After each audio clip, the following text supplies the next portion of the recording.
গাড়ি চলার টাইমে যদি এরকম সাউন্ড করে, তো সাউন্ডটা দেখাইতেছি। এই দেখেন সাউন্ডটা।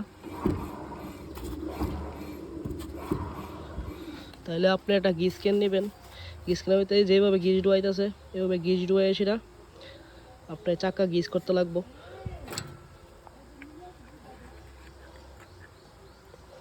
দেখেন গিজ ক্যানটা কীভাবে ইউজ করা হয়।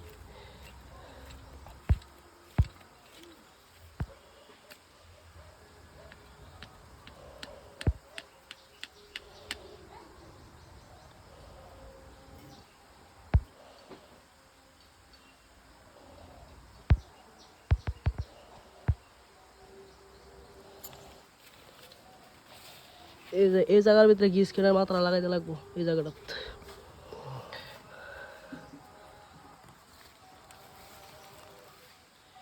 লাগাইয়া গিজ ক্যানটা প্রেশার দিলে ওই আপনার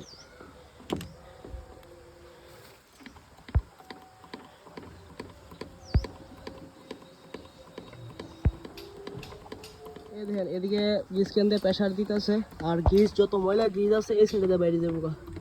তাহলে আপনার যে চাকার যে সাউন্ড আছে একদম স্মুথ হয়ে যাবো, গাড়ি কোনো সাউন্ড থাকতো না। এই যে এইভাবে ঘুরে ঘুরে গ্রিজ দিবেন। দেখেন